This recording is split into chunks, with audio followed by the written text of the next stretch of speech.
పుల్వామాలో 40 మంది సైనికులు చనిపోయారు. అప్పుడు లేదు ఈ ర్యాలీ. పెహల్గాంలో 25 మంది సివిలియన్స్ చనిపోయారు. అప్పుడు లేదు ఈ ర్యాలీ. ఈ వీడియో చూసి అట్టయ్యావంటే నువ్వు ఇండియనే కాదు. అక్కడ ఎవరో చనిపోతే ఇక్కడ ర్యాలీ చేయడం ఏంటి? ఓకే చేశారు.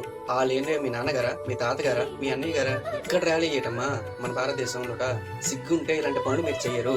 పుల్వామా అటాక్ జరిగినప్పుడు, పహల్గామ్ లో అటాక్ జరిగినప్పుడు ఎవరైనా అబ్రాడ్ లో ధర్నాలు చేశారా? అది చెప్పండి ఫస్ట్. ఎవరైనా ర్యాలీలు చేశారా? చెయ్యరు, చెయ్యలేరు. మన దేశంలో అటాక్లు, సూసైడ్లు జరుగుతుంటేనే దిక్కులేదు. పక్క దేశంలో ఏటైతే మీకేంటే అబ్బా. ఇప్పటికిప్పుడు గవర్నమెంట్ మీ ఆధార్ కార్డులో మీరు ఎక్కడి నుంచి వచ్చారో వెరిఫికేషన్ చేస్తే సగం మంది వెళ్ళిపోతారు. అర్థమైందా? ఇండియా బోర్డర్ దగ్గర నీ కోసం కాపలా కాసిన వ్యక్తి చనిపోయాడు. అప్పుడు ఏమైనా ఏడ్చావా? అప్పుడు ర్యాలీలు చేసావా? అప్పుడు కటౌట్లు పెట్టావా? అప్పుడు రోడ్డు మీద ఏడ్చావా? సిగ్గుండాలబ్బా. ఇండియాలో పడుకొని ఇక్కడ ఉంటూ ఇక్కడే బతుక్కుంటూ మన దేశంలో బతుక్కుంటూ వేరే దేశానికి సపోర్ట్ చేయడం సిగ్గుండాలి కొంచెమైనా. మీకోసమా మా అమరవీరులు ప్రాణత్యాగం చేసింది? ఒంట్లో రక్తం మరిగిపోతుంది, పచ్చి బూతులు వస్తున్నాయి. కాకపోతే ఆపుకుంటున్నా.